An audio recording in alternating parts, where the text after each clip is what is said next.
салом алейкум хонандагони азиз, имрӯз мо ҳамроҳи шумо мавзӯи дарси 14-ро меомӯзем ки ин мавзӯъ бахшида мешавад ба ҷойгиршавии байни ҳамдигарии хатҳои рост. яъне ки аз ин мавзӯъ чиро бояд фаҳмид. бигузор дар ҳамвори ду хати рост дода шудааст ки яке аз ин хатҳо ба y баробар k1 x ҷамъи b1 баробар бошад ва хати дуюм бошад ба y баробар k2 зарби x ҷамъи b2 баробар бошад ки онҳо баробар айниятан номида мешаванд агар k1 баробари k2 бошад ва ҳам b1 баробари b2 бошад.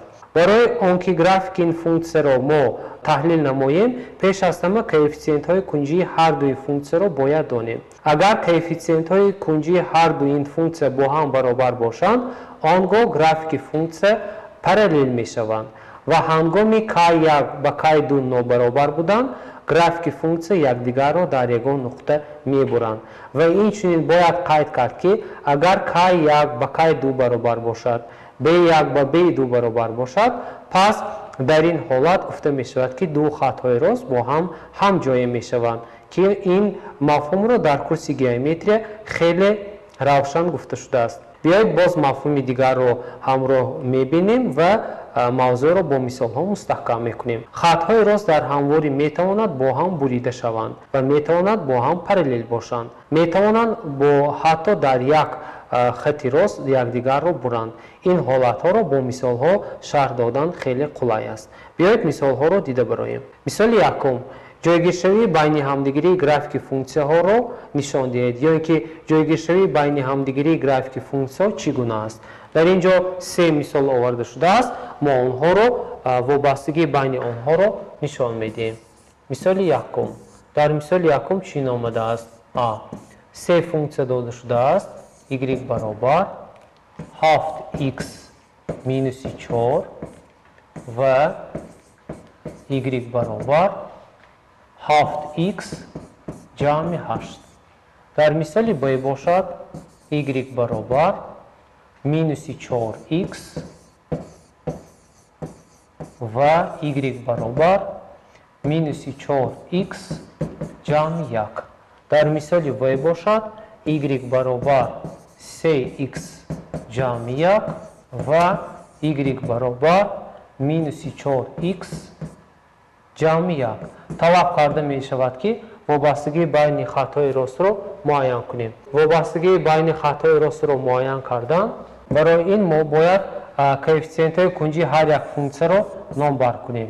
k1 ин ба 7 баробар аст, k2 бошад ба 7 баробар аст. мо ададҳои минуси 4 ва 8-ро ба назар намегирем. азбас ки k1 баробари k2 аст, пас ду хатҳои рост бо ҳам дар ҳамвори координатӣ параллел воқеанд. мисоли б-ро мебинем.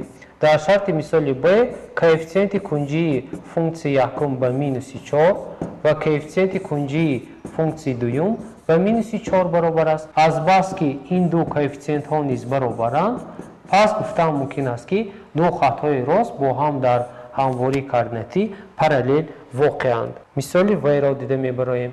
дар шарти мисоли в чунин аст: k1 баробари 3 ва k2 баробари минуси 4. азбас ки коэффициентҳои кунҷии ин ду функсия бо ҳам нобаробаранд, пас графики функсия ду хатҳои функсия якдигарро дар як нуқта мебуранд. онро чунин ишора мекунем, ёне ки графики функсияҳо бурандаро ташкил медиҳанд ки ин шарти мисоли якум ба ҳисоб меравад. биёед мисоли дуюмро ҳамроҳ дида бароем. дар шарти мисоли дуюм чунин омадааст: нишон диҳед ки хатҳои y баробар минуси 5x ҷамъи 6 ва y баробари 5x ҷамъи 6 нуқтаи ягонаи умумӣ дорад. графики онҳоро созед. биёед инро ҳамроҳ дида бароем. ду функсия дода шудааст ки онҳоро қайд мекунем. яке аз ин функсияҳо ба y баробар минуси 5x ҷамъи 6 ва функсияи дигар y баробар 5x ҷамъи 6 дода шудааст. мо бояд исбот кунем ки ин функсия нуқтаи умумӣ дорад ва якдигарро дар як нуқта мебурад, яъне нуқтаи умумӣ дорад. коэффициенти кунҷии функсияи якум ба минуси 5 баробар аст. коэффициенти кунҷии функсияи дуюм ба адади 5 баробар аст. Азбаски коэффициентҳои кунҷии ин ду функсия нобаробаранд, пас графики функсия бурида мегузарад. Буришро бо символи зерин ишора мекунанд ки ин буриши ду хати ростро ба мо медиҳад. Биёед буришро ёбем. Буриши функсияро хеле қулай аст ёфтан.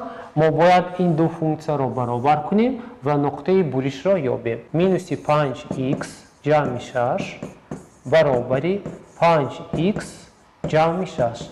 ин модели яктағйирёбандадори хатти ҳосил шуд. Номаълумҳоро як тараф, маълумҳоро дар як тараф мегирем ва нуқтаи буриши онро меёбем. Ки он чунин аст: 6 минуси 6 минуси 10 зарби х баробари 0. Х-ро ҳангоми ёфтан 0-ро ба минуси 10 тақсим кунем ва 0 баробар аст. 0-ро ба ҷои ё функсияи якум ё функсияи дуюм мегузорем ва қимати y-ро ҳосил мекунем ки қимати он ба 6 баробар аст. Пас нуқтаи А нуқтаи буриш буда, координатаи он ба 0 ва 6 баробар аст. Онро дар тири координатӣ нишон медиҳем ва графики функсияро ҳамроҳ месозем. Барои ин тири OX абсисса, тири OY координатаро тасвир мекунем ва нуқтаро нишон медиҳем. Нуқтаи мо бигузор 0 6 бошад, 6-ро дар инҷо қайд мекунем ва графики функсияро месозем. Ин нуқта нуқтаи буриш аст. Бигузор x ба адади 1 баробар бошад, ё биёед ба ҷои x2-ро қайд кунем. Ҳангоми ба ҷои x2-ро гузоштан минуси 10 ҷамъи 6 ба адади минуси 4 баробар аст. Нуқтаро дар инҷо қайд мекунем ва аз ин нуқта графики функсияро мегузорем ки яке аз графики функсия y баробар минуси 5х ҷамъи 6 ҳосил шуд. Графики функсияи y баробар 5х ҷамъи 6-ро низ тасвир мекунем. Ба ҷои x қимати минуси 2-ро мегузорем. 5 зарби минуси 2 минуси 10, минуси 10 ҷамъи 6 минуси 4-ро медиҳад ки дар инҷо минуси 4-ро қайд мекунем ва аз инҷо графики функсияро мегузаронем. Пас графики функсия нуқтаи минуси 0 ва 6-ро мебурад ки ба мо талаб карда шуда буд. Нуқтаи умумӣ ва графики ин функсияро дар ҳамворӣ тасвир кунем. Ин буд шарти мисоли дуюм. Мисоли сеюмро дида мебароем. Дар шарти мисоли сеюм чунин омадааст: функсия y баробар kx ҷамъи 8 ҳангоми x баробари минуси 3 будан қимати y баробари 17-ро қабул мекунад. Қимати k ба чанд баробар аст? Биёед ин мисолро ҳамроҳи шумо дида бароем. Яъне функсия ба намуди y баробар kx ҷамъи 8 дода шудааст ки қимати абсиси он x баробари минуси 3 будан қимати функсия ё қимати ординатаи он бошад ба адади 17 баробар аст.